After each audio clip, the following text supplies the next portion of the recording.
vamos terminar o nosso estudo sobre a Grécia. Vimos na primeira aula, então, um pouco sobre a história geral da Grécia. A segunda aula, então, um pouco sobre a organização de duas principais cidades de Estado, Atenas e Esparta. E hoje, então, vamos ver um pouco sobre a cultura e a filosofia grega. Bem, a religião grega irá moldar muita coisa na cultura grega como um todo, e inclusive vamos ver um pouquinho mais para frente na filosofia também. Então vamos tentar caracterizar um pouco como era essa religião grega. Então, a principal característica da religião grega vai ser o fato dela ser politeísta. O que é uma religião, então, politeísta? Bem, politeísta, né, vem a junção de duas palavras gregas, polis, de vários, e tel, né, de Deus. Né? Então, vários deuses. Então, uma religião estava apenas num Deus. Acreditavam numa gama muito grande, a gente vai ver que era extremamente diversificado, meio que um Deus para cada função, vamos dizer assim. Vamos ser Deus do amor, Deus da colheita, Deus da terra, Deus dos mares. Então, será uma divisão de funções, podemos pensar assim. Em contraponto à nossa religião monoteísta, que é um Deus para tudo. Né? Então, vários deuses. E é interessante que estes deuses gregos, eles vão ter diversas características humanas. Eles vão ser vingativos, possessivos, vão amar, vão errar. Então também eles são deuses porque eles são poderosos. A gente vai ver que eles vão deter muito poder. Porém, as suas características são tais quais as dos homens. Não há grandes diferenças. A gente viu ali na Guerra de Troia que, né, no caso ali do pomo da discórdia, que ali foi uma briga por que hoje a gente chamaria de vaidade, né, um pecado humano. Bem, os deuses, assim como a gente viu também no Egito, são antropozoomórficos, ou seja, eles vão ter características humanas e características animais. Não tão presentes, assim como na cultura egípcia, que eram vários deuses com traços animais, porém há alguns, então, com isso, com uma coisa ou outra animal. Mas, em geral, era sempre mais a figura do homem mesmo. Então, os deuses são muito espelhados no homem. Outra coisa muito interessante na religião grega é que depois como a gente viu, a Grécia começou, por ser um povo comerciante, ela começou, seja com a diáspora, seja depois com a colonização mesmo grega, ela vai começar a abraçar diversas localidades no mar Mediterrâneo. Então vai acabar tendo contrato com outras culturas e vai acontecer o que a gente chama de sincretismo religioso, uma mistura entre as religiões. Então, né, havia deuses com outros traços nos assentamentos gregos, principalmente no Egito. Um exemplo interessante que temos, uma das principais deusas egípcias é Ísis, que em alguns assentamentos gregos vai virar então a figura de Io. Io tem uma história própria na Grécia, porém elas estão muito próximas. Então a gente pode falar que Io é Ísis helenizada. Então essa mistura de culturas, esse sincretismo. Então a gente vê aí uma religião bem ampla, certo? Que aceita, né, diversas culturas, isso é algo interessante. Não há esse julgamento que a gente vai ter, não vai ser considerado os infiéis, até porque a gente vai ver também que não havia necessidade de você cultuar todos, porque a gente vai ver que são vários. Você cultua aquele que lhe é interessante. Então, por exemplo, em Atenas será a deusa Atena, né? Tanto que a cidade vai ser em homenagem à deusa Atena, deusa do conhecimento. Enquanto que Esparta, uma cidade militarizada, será o deus Áries, deus da guerra. E a gente viu também em Troia que é considerado que o Olimpo foi dividido devido às características de Troia, as características das cidades gregas. Então, é esta ideia, não há essa necessidade de, de cultuar todos. Você podia cultuar alguns, porém, também, se você sofresse a ira de um ou do outro, aí também o problema é seu. Bem, então, como a gente comentou, cada deus vai possuir um atributo. Esse deus é aquilo, deus né, disso. Então vai ser bem amplo. Eu posso citar alguns exemplos aqui. Por exemplo, a gente tem a Afrodite como deusa do amor, a gente já citou Ares como deus da guerra, Atena como deusa da sabedoria, inclusive uma curiosidade interessante aí para o pessoal do CPSEX, que é de São Carlos, a, a, a mascote, podemos falar assim, o símbolo do caso é uma representação de Minerva. E Minerva nada mais é do que Atena romana. A gente vai ver depois que Roma simplesmente vai pegar a religião grega e mudar os nomes. Então, essa ideia, então, é o símbolo da USP de São Carlos, do caso. Então, a deusa da sabedoria devido a essa ideia de que na universidade se produz conhecimento. E o que é interessante também é que há uma certa facilidade de se tornar um deus, porque diversos heróis que vão realizar grandes feitos vão ser igualados aos deuses. Então a gente vai ter, além dos deuses, o que a gente vai chamar depois de semideuses, né? Que geralmente vão ser filhos de deuses com mortais. Então essa ideia, mais uma vez, de que os deuses não são perfeitos, eles erram. Né? Zeus vai ser casado e vai cometer adultério a história toda. A história da mitologia grega é basicamente adultério de Zeus, adultério, né, traição. E então, mas não só, a gente vai ter outros casos aí que deuses vão se apaixonar por mortais, aí vão ser os semideuses, que não são deuses por completo, mas não estão muito longe, né? Já são melhores que as pessoas comuns. E também vão ter então diversos heróis, a gente vai ter Aquiles, a gente vai ter um caso aqui principal do Héracles, que a gente conhece mais por Hércules, né? Que aí Hércules seria a figura romanizada, que aí o Hércules seria filho de uma mortal com Zeus. Então, e aí ele sofreria a ira da Hera, que exigiria dele 12 trabalhos, que aí seriam os 12 trabalhos de Hércules, que acredito que muitos conheçam.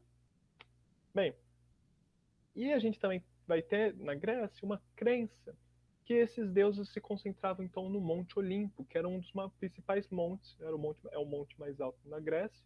Não é muito alto, mas era um monte mais alto. Que ali então, por ele estar mais próximo do céu, seria a morada da elite dos deuses. Nem todos os deuses vão morar no Olimpo. Esse é o panteão do Olimpo, os 12 principais deuses. E eu não listei aqui, porque não é o nosso objetivo. Mas aí a gente vai ter Zeus, Hera, Afrodite, Ares, Apolo, uh, Deméter. Então, mas não é algo muito importante saber o nome dos 12, mas ter uma noção de que tínhamos então esse panteão. Então, até entre os deuses havia uma certa hierarquia, certo? Então, mas os três principais que a gente pode comentar aqui, não que vão viver no panteão, mas que vão dividir a terra no começo, vai ser Zeus, que vai ficar com a terra, Poseidon com os mares e o Hades, então, com o submundo. Interessante também que o submundo, mesmo sendo embaixo da terra, ao pé da letra, o que a gente, na nossa cultura ocidental cristã, a gente associa com o inferno, eram, diria, todas as almas. Não importa se você for uma boa pessoa ou uma má pessoa, você iria para o submundo. Aí o que aconteceria com você no submundo, aí sim seria diferente, mas era uma coisa geral para todos. Né? Então também um ataque diferente a esta visão da vida após a morte. Bem, então aquilo também os deuses, eles diferenciavam dos humanos por deter poder, por terem poder. Mas vão errar como os humanos. Então vai ter traição, vingança, maldade, né? Por exemplo, o caso da Hera com Hércules. Zeus traiu Hera e quem sofre é a criança. Não era para, né? Zeus. Talvez fosse, mas então a gente tem aqui esses problemas muito ligados aos nossos problemas humanos. E é que é interessante que essa mitologia, além de toda essa religião, essa crença, a gente vai ter também, né? Então muitas questões que a gente não, que as pessoas, que os helênicos não sabiam responder, vão ser respondidas então através de histórias envolvendo deuses e heróis, que serão então os mitos gregos. A gente vai ter diversos mitos, vou trazer aqui um para vocês, né, para essa explicação de coisas que naquele momento a gente não sabia explicar exatamente por que aconteceria. E aí, com a evolução, seja da filosofia, seja da ciência como um todo, a gente vai começar a falar, então é assim, não assado. Por isso que acaba, né, virando mitologia, né, essa ideia de mito, algo que não existe. Então essas histórias serão conhecidas como mitologias, respostas àquilo que não sabíamos responder E não quer dizer que estivesse certo. Né? O mito, então, é essa ideia aí de algo que não existe, imaginário. Então eu trago aqui um mito rapidinho para a gente discutir, que é de Hades e Perséfone. Certo? Hades é o deus do submundo e a Perséfone era a deusa da colheita. Então Perséfone, deusa da colheita, filha de Zeus com Deméter, como era muito bela, chamou a atenção de muitos deuses, em especial de Hades. Um dia, um dia Hades raptou Perséfone e a levou para viver com ele no submundo. A tristeza de Perséfone então assola os campos e os alimentos, tornando-os frios e sem vida. Então, por Deméter não estar mais na terra, então, como ela era deus na colheita, ela vai ficando triste e isso vai refletir no campo. Com o problema nas terras, os deuses vão então intervir com Hades para que permita o retorno de Perséfone, o qual concorda. Então Hades deixa, olha só, vou devolver a raptada, né? Era bacana. O qual concorda desde que ela fique um período do ano sempre com ele. Então eles meio que fazem um pacto. Eu devolvo, mas eu quero ela uma vez ao ano por aqui. E aí o que aconteceria? Então, durante o tempo em que Perséfone vivia na Terra, os dias eram quentes e cheios de vida, o que seria então a primavera e o verão. E conforme fosse chegando a época dela ir para o submundo, então quando ela está no submundo seria o inverno, começa a entristecer. Então quando ela sabe que está chegando aquele momento, ela vai entristecendo, vai então tendo o outono, e quando ela vai para o submundo, cessa toda a vida, que aí seria então o inverno. Então este mito do Hades e da Perséfone era usado então para explicar as estações do ano. Perfeito? Então, né, essa ideia que não é. Bem, e mais um pouquinho então sobre a cultura grega, a gente vai ter o teatro muito bem desenvolvido. Ele vai ser uma das formas principais de arte. A gente vê aqui à direita, então, as máscaras que eram usadas, né, para demonstrar expressões, certo? Então, só que o teatro era restrito aos homens. Então, quando havia um papel feminino, usava uma máscara feminina, mas quem faziam eram sempre homens. E vai ter dois tipos de teatro: a tragédia e a comédia. Não vai ter nada fora disso, vão ser os dois gêneros teatrais gregos. E o uso de máscaras para encenação. A origem vai ser datada por volta do século V antes de Cristo, ali então perto já do período clássico da Grécia. E vai ser sempre associado a festividades, então teatro para, né, agradecer a algum deus e tudo mais. Vai ter a mímica, dança, música, recitação de poesia, então algo muito amplo. E temos por um exemplo aqui a obra de Édipo Rei, né? Édipo, que a história, aí nesse ponto não vou aqui devido ao tempo contá-la, mas que acaba matando o pai e casando com a mãe. Aí quem tiver interesse pode procurar um pouco mais sobre a história de Édipo Rei, do Sófocles.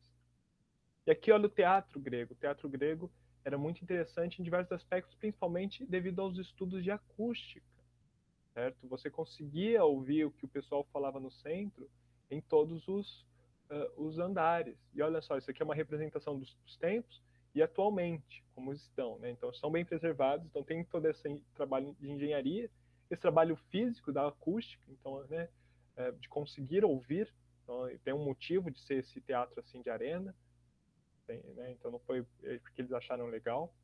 Então também isso desenvolveu muita coisa.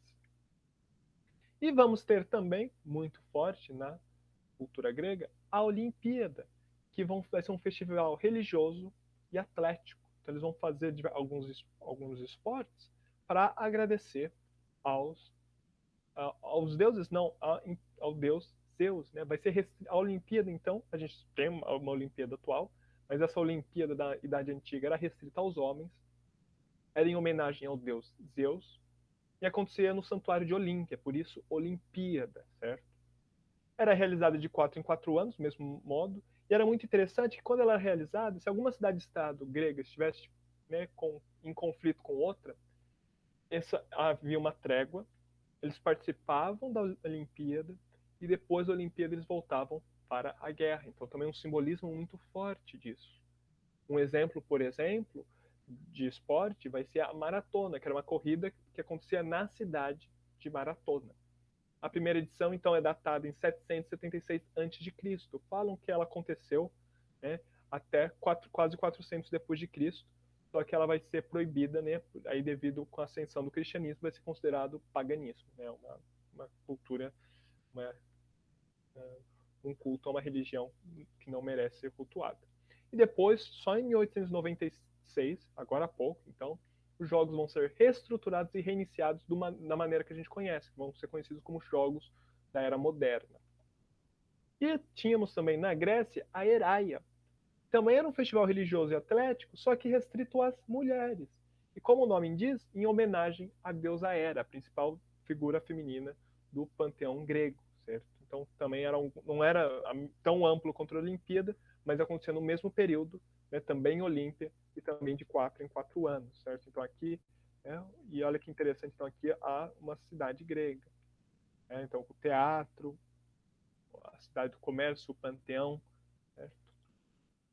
E bem, então a gente viu um pouquinho da cultura em geral, e algo que também vai moldar muito da cultura grega vai ser a filosofia, certo? Que vai surgir em contraponto a diversas explicações mitológicas. Vamos começar a indagar, será que esse mito realmente aconteceu? A partir de observações, a partir de contato com outras culturas, a partir do contato com outras culturas que já desenvolveram tal pensamento, que já refletiram sobre alguns aspectos. Então vai começar a sempre ter como será que isso funciona? Nem tudo vai conseguir ser explicado por mito de modo satisfatório. Então muitos pensadores vão começar a falar como que isso acontece. O grande nome principal da filosofia então vai ser o Sócrates, que vai dividir então a filosofia em momento pré-socrático e pós-socrático. Bem, uma coisa muito interessante também, a gente viu na aula passada que a democracia ateniense era baseada, tinha como pilar fundamental a escravidão. E aqui na filosofia, a escravidão também terá um papel fundamental. Porque quem conseguia passar o tempo filosofando, refletindo, eram as pessoas com tempo livre, com tempo ocioso, ou seja, que alguém trabalhasse para ele. Então, a necessidade de uma sociedade escravista para o desenvolvimento da filosofia. Olha, né, que outro contraponto.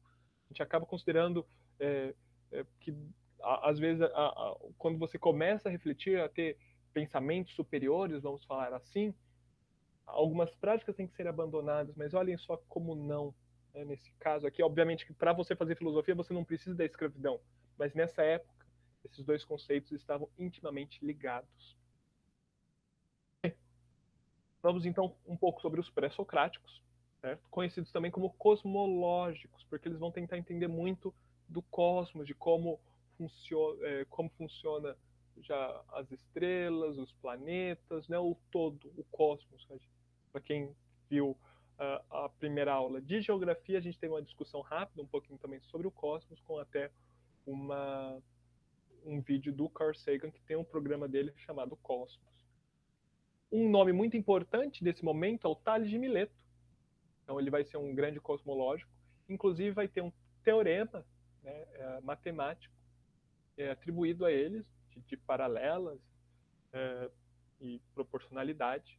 E o porquê, então, primeiro que a gente vai ver, não só aqui na Grécia, mas até 1900, então também mais uma vez até agora há pouco, eu falo até agora há pouco, obviamente não foi há 5, 10 anos, mas a níveis históricos, 100, 200 anos é nada quase.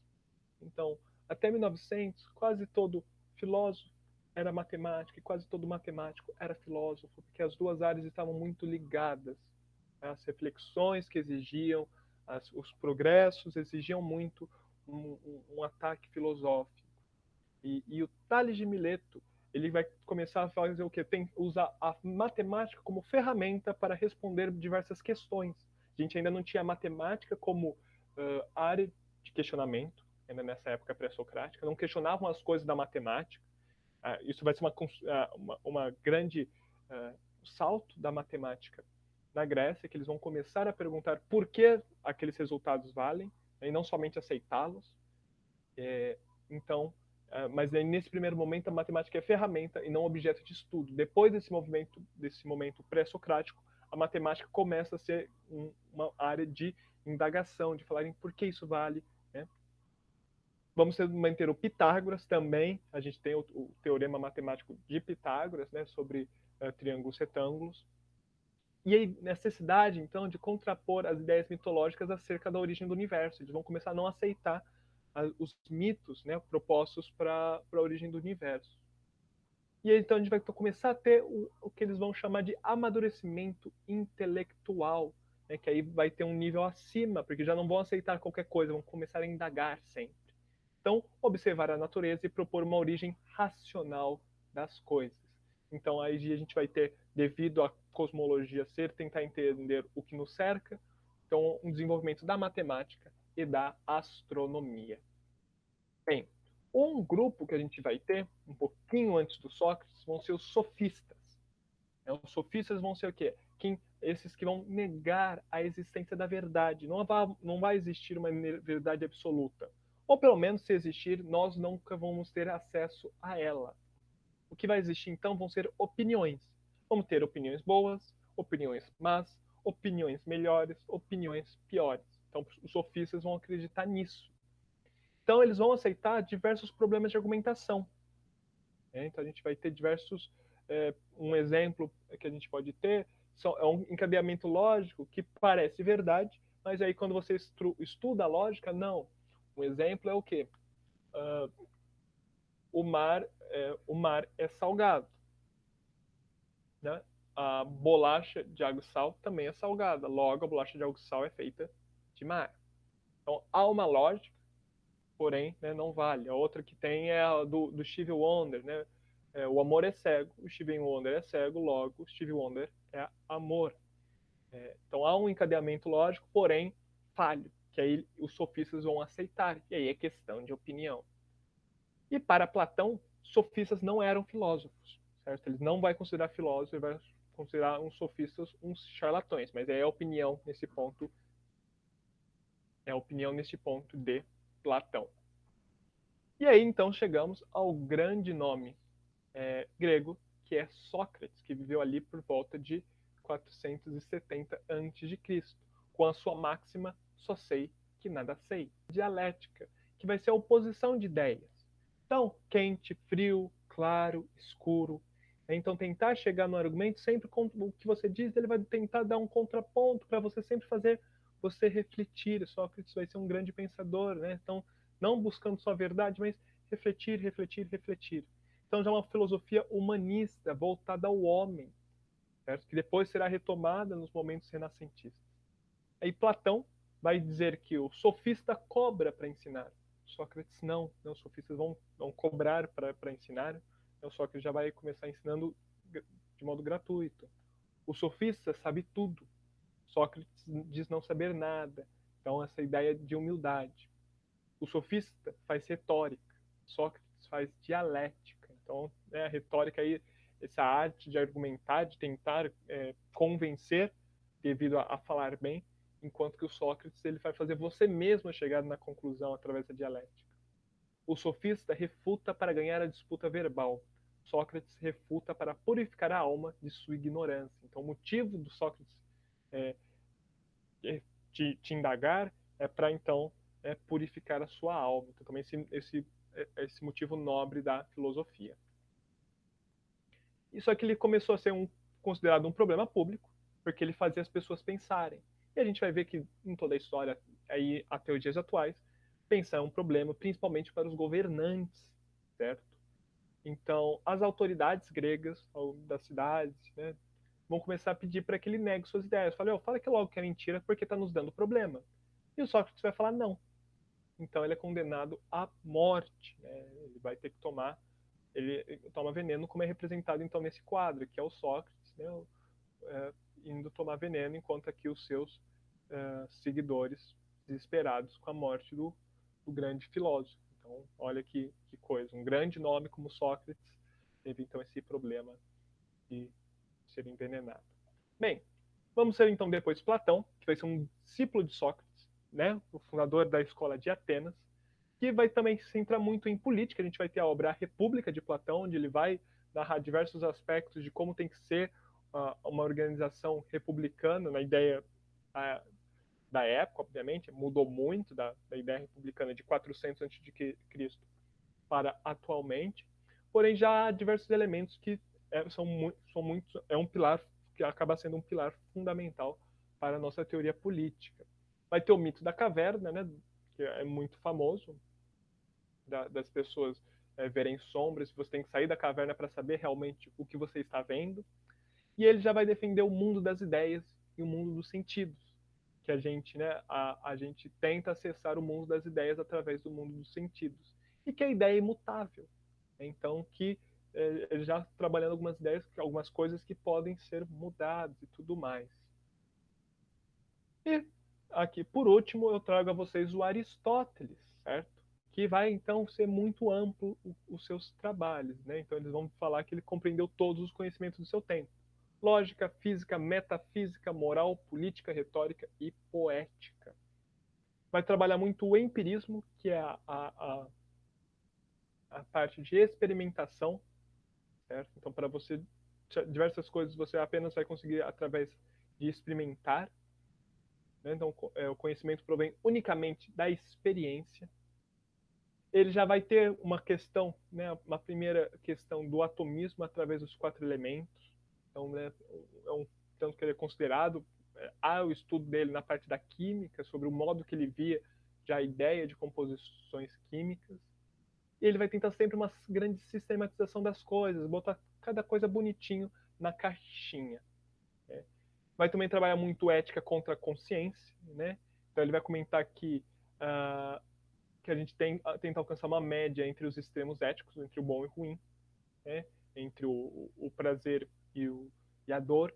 Né? Então, um pouco também do que é ética, do que é consciência e tudo mais. Já é muito dessa discussão de coisas que até hoje a gente não chegou muito bem.